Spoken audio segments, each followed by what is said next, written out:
The field hospital sits on the frozen edge of Italy's front line. Canvas walls shudder in the wind, lanterns flicker, and outside, artillery thumps like a distant heartbeat. Inside, a young corporal lies pale beneath a rough wool blanket, the smell of mud and blood thick in the air. His wound is cleanly dressed, yet infection has already begun its silent march. Just months earlier, this would have meant death. But now, a medic unwraps a small glass vial, a few drops of cloudy liquid, kept cold since transport from London. It is penicillin. He draws it carefully into a syringe, every movement deliberate, reverent. The needle slips in. Hours pass, and the corporal's fever eases. A quiet victory, unseen by history's grand battles, yet as decisive as any bullet fired. In that dim tent, mankind's first true weapon against infection has entered the war.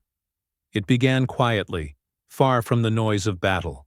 In 1928, inside a modest laboratory at St. Mary's Hospital in London, bacteriologist Alexander Fleming returned from vacation to find a petri dish contaminated by a wandering mold. Around that contamination, a clear ring had formed, an invisible war fought on glass. Fleming noted that the mold, later identified as Penicillium notatum, had killed the surrounding staphylococcal bacteria. It was an observation that could have changed medicine immediately, but in the interwar years, the world wasn't ready to listen. Fleming lacked the resources to extract or stabilize what he called penicillin, and his discovery slipped into obscurity. By the late 1930s, the world's attention shifted toward war. Europe trembled under the rise of fascism, and armies mobilized for another global conflict. In that mounting tension, two scientists at Oxford University, Howard Florey and Ernst Chain, revisited Fleming's forgotten notes. Alongside biochemist Norman Heatley, they set out to turn a laboratory curiosity into a usable drug. What they faced wasn't only a scientific challenge, but an industrial impossibility. Penicillin degraded rapidly, spoiled in hours, and could be produced only in microscopic quantities. Yet, the team persisted, developing early purification techniques using surface cultures in bedpans, milk bottles, and even hospital food trays. In 1940, as German bombs fell over London during the Blitz, Florey's small team tested their compound on a policeman dying of a bacterial infection. The man recovered, briefly, before the meager supply ran out. That moment, tragic yet illuminating, proved the drug's potential beyond question. The world had just glimpsed a miracle but lacked the machinery to harness it. Before the U.S. had even entered the war, Allied scientists realized that this fragile yellow mold might hold the power to save more soldiers than any tank or plane. For centuries, infections had been the Army's invisible enemy, killing more men than bullets.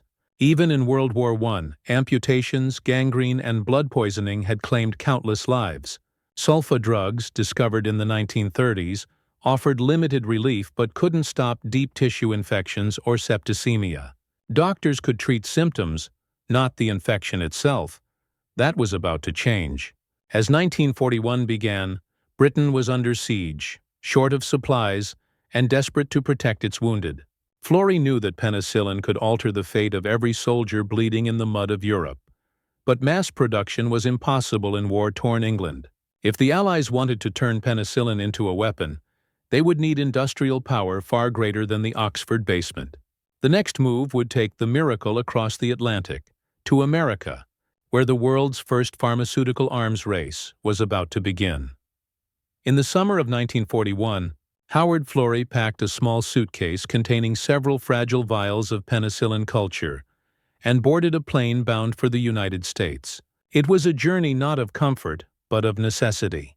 Britain, ravaged by German air raids and supply blockades, simply could not sustain large-scale production. The war had turned laboratories into targets and hospitals into triage stations. If penicillin was to survive, it needed industry, and industry meant America. Florey's arrival marked the beginning of one of the most remarkable collaborations of science, government and industry in modern history. At that time, the United States was not yet fully at war, but its scientific institutions were already mobilizing under the shadow of conflict.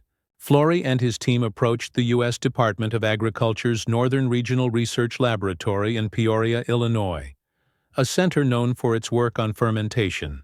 There, a young team of microbiologists and engineers took on a problem no one had ever solved before: how to grow penicillium not in shallow trays, but in massive oxygenated tanks. The mold needed to breathe, to be nourished, and to remain uncontaminated, all at industrial scale. Every misstep meant days of wasted growth and the loss of precious spores. The breakthrough came not from a laboratory, but from a Peoria market. A microbiologist named Mary Hunt, nicknamed Moldy Mary, found a cantaloupe covered in a golden mold that produced far greater yields than Fleming's original strain. That chance discovery became the cornerstone of large-scale penicillin production. By 1943, deep tank fermentation, perfected by companies like Pfizer, Merck, and Squibb, transformed penicillin from a scarce laboratory sample into a strategic military commodity. The United States War Production Board declared penicillin a war material, placing it alongside steel, fuel, and ammunition in priority. Government funding poured into research, and factories across the Midwest began converting equipment once used for brewing and food processing into biochemical reactors. But scaling penicillin wasn't just about producing more. It was about producing pure. Contamination could destroy entire batches, and purification required meticulous extraction and crystallization. Pfizer's chemists pioneered the use of corn-steep liquor, a byproduct of corn refining, as a rich medium for mold growth, a discovery that multiplied yields exponentially. By 1944, penicillin was no longer measured in milligrams, but in billions of units. What had once been enough for a handful of patients could now treat entire divisions of soldiers. Meanwhile, across the Atlantic, British doctors awaited each shipment with growing anticipation. Hospitals near London and field units across North Africa received the first American-made batches. Reports from the front described astonishing recoveries. Soldiers who, only years before, would have succumbed to infection were now walking again within days. The psychological effect on morale was immense. The Allies had gained not just a medicine but a new kind of battlefield weapon, invisible, silent, and merciful. By the time the United States formally entered the war after Pearl Harbor, penicillin had already become a classified military asset. Production figures were guarded, formulas restricted, and factory security tightened. Every vial was accounted for, labeled, and logged. The race was no longer between scientists. It was between time and death. The coming years would see penicillin's quiet rise from an Oxford curiosity to one of the most decisive forces behind Allied survival. The mold from a cantaloupe in Illinois was about to save lives on the beaches of Normandy and reshape the very future of medicine. Long before it was known as the miracle drug, penicillin was a story of human endurance, a testament to what could happen when compassion met science in a world drowning in war. The first human trial that truly proved its power came in 1942 in a Connecticut hospital. A woman named Ann Miller lay dying of septicemia after a miscarriage. Doctors had exhausted every option. In a desperate last effort, they administered the American-produced penicillin, an experimental dose barely sufficient for a single treatment. Within 24 hours, her fever dropped. Within days, she recovered completely. It was the first confirmed case in the United States where penicillin had defeated a lethal infection. News of her survival spread quietly through medical and military channels. For the first time in history, doctors held a weapon capable of turning back the invisible tide of bacterial death. But for that miracle to reach the battlefield, science had to merge with industry on an unprecedented scale. The Oxford group had shown that penicillin could save lives. Now the question was how to make enough of it. The United States became the center of a massive industrial experiment, one that stretched the limits of wartime engineering. At Pfizer's Brooklyn plant, engineers retooled entire facilities, installing massive fermenters, steel giants bubbling with life. Air was pumped continuously through thousands of gallons of nutrient broth, where the mold grew, multiplied, and secreted the precious antibiotic into the liquid. The process was delicate. Too little oxygen and the mold suffocated. Too much and the foam overflowed, destroying the batch. Every gram mattered. By the end of 1943, Pfizer's engineers had mastered the art of deep tank fermentation, producing penicillin in quantities once unimaginable. Yet mass production was only half the battle. Getting penicillin to the men who needed it was a logistical puzzle of its own. The compound was fragile. It degraded in heat, light, and time. Each shipment required careful refrigeration, labeling, and priority handling. Military convoys carried vials in chilled containers across the Atlantic. Once they reached Europe or the Pacific, medical officers rationed each dose as though it were gold. Field medics were trained to recognize the right moment for administration, the narrow window between injury and infection that determined life or death. Some units reported saving more soldiers with penicillin than with morphine or blood plasma combined. Behind these operations were the unseen hands, the factory workers, mostly women, who labored in shifts around the clock, tending to cultures and purifying crystals. They never saw the battlefront, but their work changed its outcome. Each ampule leaving a plant in Brooklyn, Illinois, or New Jersey represented not just science, but solidarity, proof that human ingenuity could triumph over chaos. From hospital beds to battlefield trenches, penicillin became a quiet promise that not every wound had to end in a grave. The miracle had entered production, but its full power would only be revealed when the war reached its bloodiest chapter. As Allied commanders prepared for the greatest amphibious assault in history, penicillin's next test would come not in laboratories or factories, but on the beaches of Normandy. By 1944, penicillin had moved from laboratory shelves to the battlefield front lines, transforming the way modern armies understood survival. For centuries, war's greatest killers were not bullets or bombs, but infections that followed them. In the muddy trenches of World War I, soldiers often died days after being wounded, consumed by gas gangrene or septicemia. Even with improved field sanitation, the Second World War faced the same menace. Now, with penicillin in the medics' kits, the rules of combat medicine were rewritten. Surgeons could operate more boldly, soldiers could be treated closer to the front, and infection, the unseen enemy, could finally be fought with confidence. The tactical impact was immediate. In field hospitals from North Africa to the Pacific, penicillin became part of every major surgical protocol. Where once amputation had been the only hope, now limbs could be saved. Combat medics began injecting the antibiotic directly into wounds before evacuation, drastically reducing infection rates. Reports from military hospitals in Tunisia and Sicily documented sharp declines in gangrene and blood poisoning. The wounded recovered faster, morale soared, and soldiers who might have spent months hospitalized were returning to the front in weeks. The weapon was silent, but its effect was visible in every revived face, every returned fighter. It wasn't just saving lives, it was preserving fighting strength. The decision to prioritize penicillin as a strategic asset came from the highest levels of Allied leadership. Winston Churchill himself, having personally benefited from sulfa drugs after an infection in 1943, ordered that Britain work closely with the U.S.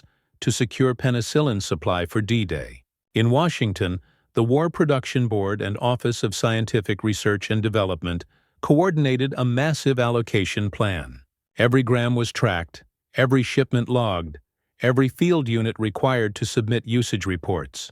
By early 1944, the Allies had stockpiled enough penicillin to treat all expected casualties of Operation Overlord II, the Normandy invasion. It was one of the most carefully guarded secrets of the war, rivaling even the Manhattan Project in importance. For the Axis powers, however, penicillin remained largely out of reach. German and Japanese scientists were aware of Fleming's early research, but lacked the industrial resources and access to corn-based fermentation technology needed for large-scale production. The Third Reich relied heavily on sulfonamides, chemical antibacterials that were only partially effective. German medical officers understood that the Allies possessed a biological advantage that no weapon could offset. Captured reports from 1944 noted their frustration. The English possess a substance of unknown nature capable of saving men already doomed. Even as German laboratories scrambled to replicate it, their efforts failed to match the purity and potency of Allied supplies. Penicillin had become more than a drug. It was a symbol of technological supremacy, proof that cooperation and innovation could triumph where militarism could not. By the spring of 1944, every Allied medic knew what penicillin could do. Every commander understood what it meant. As ships gathered along England's southern coast, and tens of thousands of men prepared for the invasion that would decide the war, vials of penicillin were being packed, labeled and loaded onto transport vessels. The greatest battle of modern history was about to begin, and for the first time, the wounded would have a fighting chance to return home alive. June 6, 1944. D-Day, the dawn of the Allied invasion of Normandy. The sky over the English Channel was a blur of gray clouds and roaring engines as nearly 5,000 ships carried over 150,000 men toward the beaches of France. For the soldiers storming those sands, survival depended not just on courage or ammunition, but on preparation. Every detail, every supply, every vial. Among the crates of morphine, blood plasma, and surgical instruments, there lay something new and precious: penicillin, packed in insulated containers, labeled with the symbol of a red cross and the word medical priority. It was the invisible reinforcement that would quietly save thousands before the first day was over. As the landings began, chaos consumed the shoreline. Machine gun fire ripped through the air. Explosions shook the cliffs. Medics waded through blood-stained surf to reach the wounded. In previous wars, those men would have faced grim odds, infection setting in within hours, spreading silently beneath bandages. But this time something was different. Behind the front lines, in makeshift aid stations dug into the sand, the first injections of penicillin were administered. A soldier hit by shrapnel to the leg was given a dose before evacuation. Another, burned and torn by debris, received his shot within the hour. Across the beachheads, Omaha, Utah, Gold, Juneau, Sword. Medics recorded their doses, aware that every injection represented a life that might now be spared from the gangrene and fever that once followed every battle. The Allied Medical Corps had spent months preparing for this moment. Under General Dwight D. Eisenhower's command, supply officers ensured that penicillin shipments were distributed through a tightly controlled chain. Refrigerated trucks waited behind the lines, moving vials from ships to field hospitals. Every dosage was logged, every casualty tagged. The British and American armies had adopted precise guidelines. Penicillin was to be administered for severe wounds, burns, or compound fractures, injuries most prone to deadly infection. For the first time in military history, an army marched to war with an antibiotic as part of its standard kit. The results were nothing short of revolutionary. Within days of the landings, surgeons noticed what they could scarcely believe: fewer amputations, fewer deaths from infection, faster recovery. Field reports from the 1st U.S. Army Medical Corps showed that the rate of post-operative infections had dropped by more than half compared to campaigns in North Africa. Soldiers who might have lost limbs were walking again. Some were even returning to duty within weeks. By the end of the Normandy campaign, penicillin had been credited with saving an estimated 15,000 lives. Yet the true miracle of D-Day's medical triumph went beyond statistics. It was found in the quiet moments. The soldier breathing steadily again after surgery. The nurse watching a fever subside. The surgeon realizing he could cut less and save more. War had always been measured in weapons and victories. But on those beaches, victory had another face. The one of a man who lived because science had caught up with suffering. The invasion of Normandy marked not only the turning point of the war, but also the first large-scale proof that penicillin could alter the fate of entire armies. It was no longer a laboratory marvel or a production triumph. It was now a force as vital as fuel or ammunition. The Allies had learned that survival was no longer just about strength or numbers, but about biology itself. And as the war raged across Europe, penicillin would continue its silent campaign, from the ruins of France to the mountains of Italy, and eventually into the heart of Germany. As the summer of 1944 turned to autumn, the battle for Europe intensified. The Normandy landings had succeeded, but the cost was staggering. Tens of thousands wounded, maimed, and burned. Hospitals sprang up behind the advancing front, stretching from the beaches of Normandy to the fields of Belgium and beyond. Within those tents and makeshift wards, the real measure of penicillin's impact was quietly recorded. It wasn't in headlines or military communiques, but in ledgers, daily reports, medical logs, and casualty records that told a story far greater than any victory parade. Each page of those reports bore quiet miracles. In field hospitals across France, mortality from wound infections had fallen to 1/3 of what it had been in North Africa just a year before. Cases of gas gangrene, once the terror of battlefield surgeons, had nearly vanished.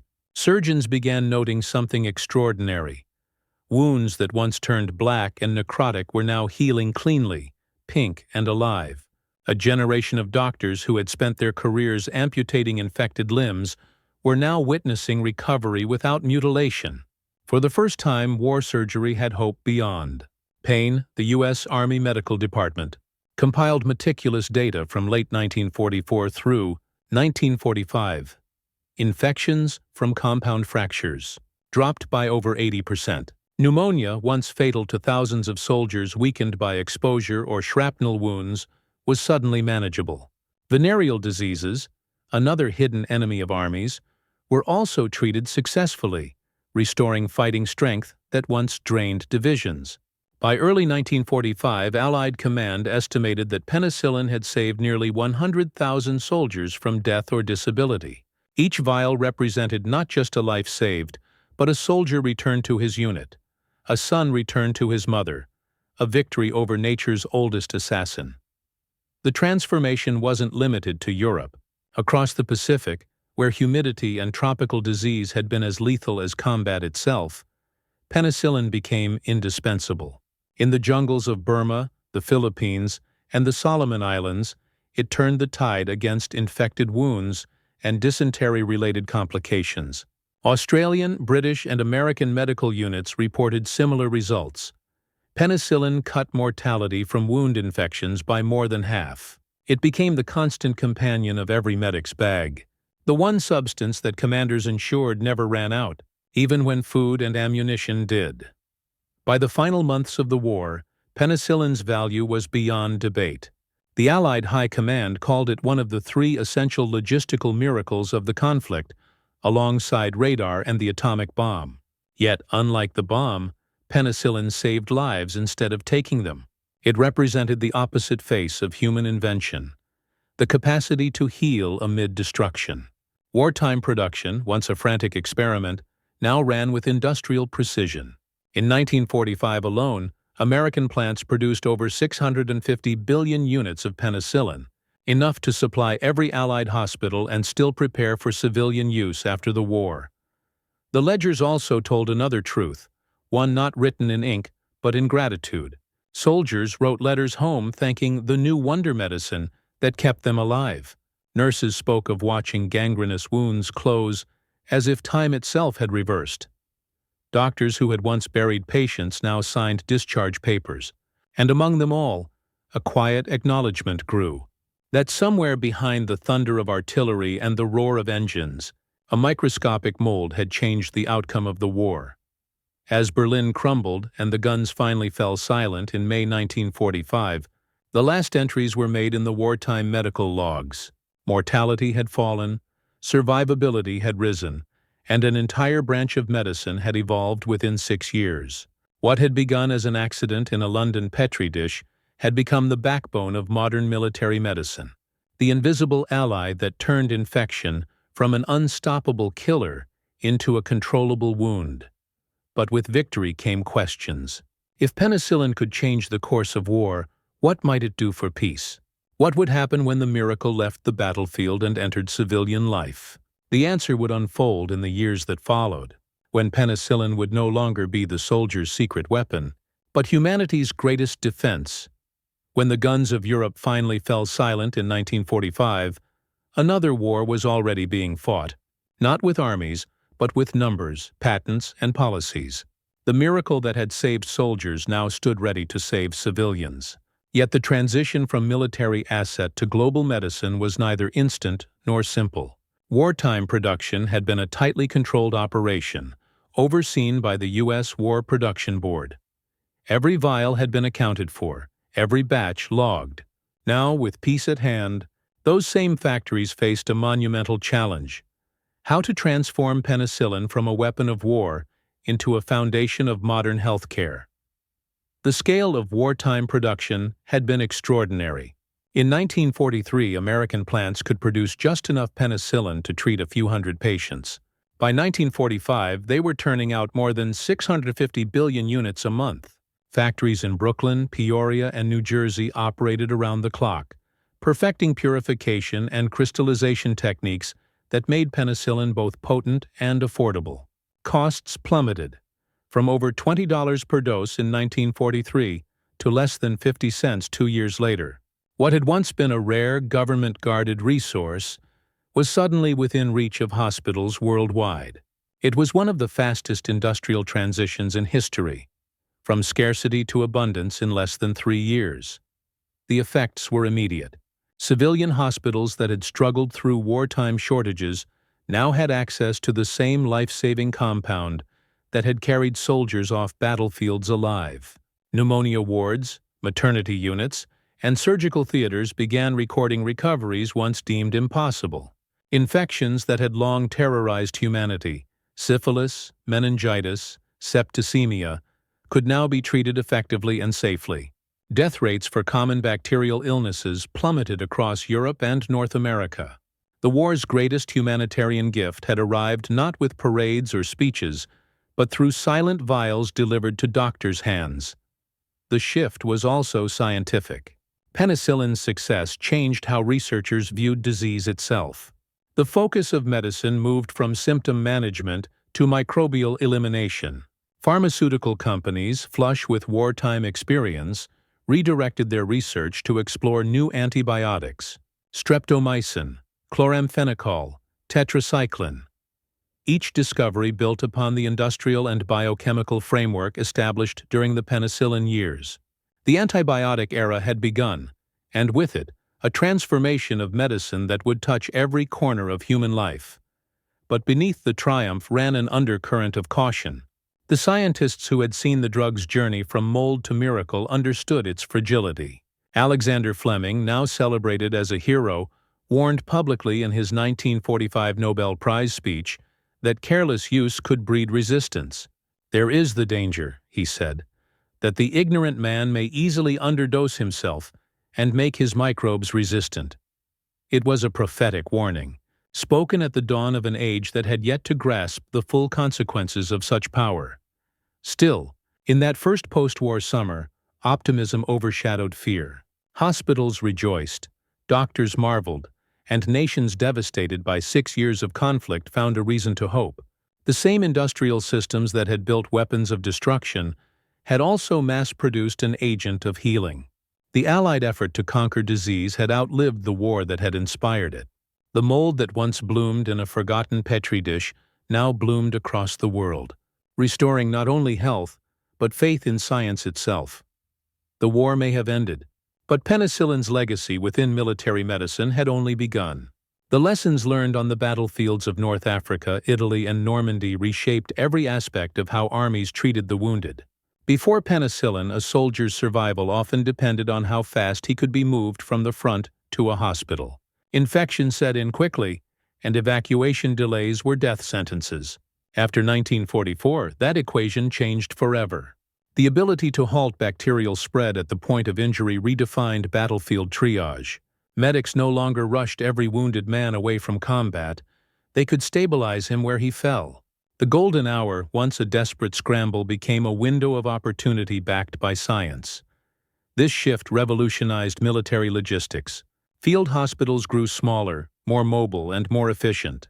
Surgery could be performed closer to the front, without fear of uncontrolled infection.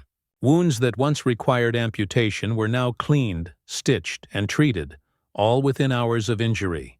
Evacuation chains shortened, recovery times dropped, and entire divisions regained combat readiness faster.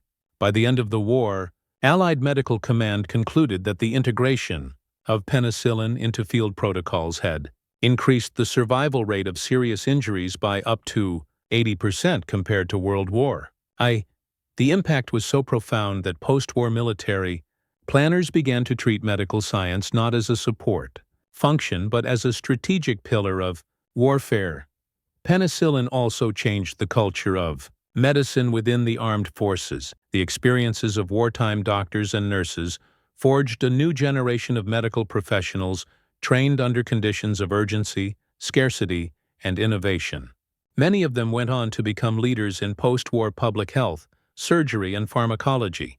The collaboration between civilian researchers and military logisticians, once an emergency measure, became a model for future medical advancements, from vaccines to trauma care.